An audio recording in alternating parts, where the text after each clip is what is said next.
আখিরাতের আশা। অতএব আমরা প্রত্যেক ইনশাআল্লাহ গুনাহ ছাড়ব। বলেন ইনশাআল্লাহ, বলেন ইনশাআল্লাহ, বলেন ইনশাআল্লাহ। একটা একটা গুনাহ ছেড়ে দেওয়া উচিত। একটা একটা। দ্বীনকে ভালোবাসেন, আল্লাহকে ভালোবাসেন, নামাজকে ভালোবাসেন, মাদ্রাসাকে ভালোবাসেন, মাদ্রাসাকে ভালোবাসেন, আল্লাহর কোরআনকে ভালোবাসেন। ছেলেকে দ্বীন শিখতে দেন, মেয়েকে দ্বীন শিখতে দেন।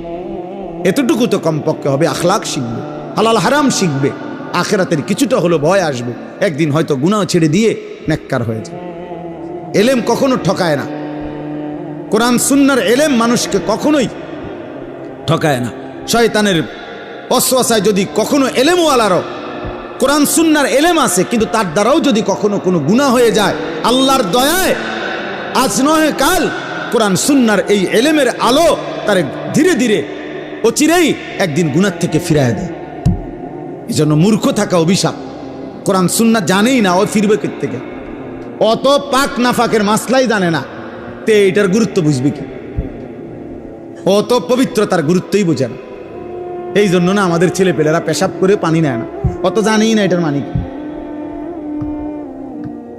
অত প্রস্রাব করে ঢিলা কুলুকের গুরুত্বটাই জানে না, অত কোনোদিন জানেই নাই, ও শুনেই নাই। ও মনে করছে আমার আচরণ হবে কুত্তার আচরণ, কারণ আমি কত দেখলাম কুত্তা মুত্তা ফানি লয় না, তাহলে আমি কেন মুত্তা ফানি লমু?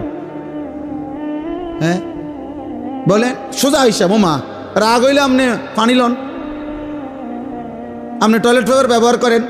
আপনি যদি কোন হুজুর আপনি আমার এত বড় কথা করেন, তো কইলাম তখন আপনি এখন থেকে টয়লেট পেপার ব্যবহার করেন, তাহলে আপনার উপরে না এটা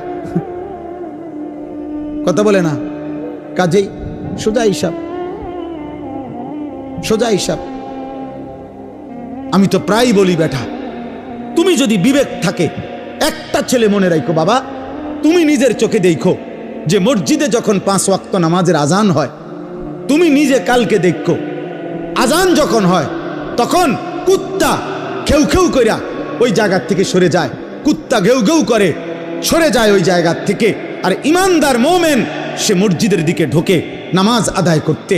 তাইলে যেই মুসলমানের পরিচয় দিয়ে এই বেটা আজান হইলে তুমি যখন সরে যাও নামাজ থেকে, চলে যাও অন্য দিকে, আর ইমানদার ঢোকে মসজিদে, তো তোমার এই আচরণ মসজিদে ঢুকছে যেই মোমেন মুসলমান তার মতো না ওই ঘেউ ঘেউ করি না কুত্তার মতো, তুমি মিলাই দেখো। যদি মানুষ হয়ে থাকো, যদি মুসলমান মার দুধ খাইয়া থাকো, তো ভাইবা দেখো তুমি এটা কি করছো, তুমি কি করছো, তুমি দেখো। এই জন্য মাঝে মাঝে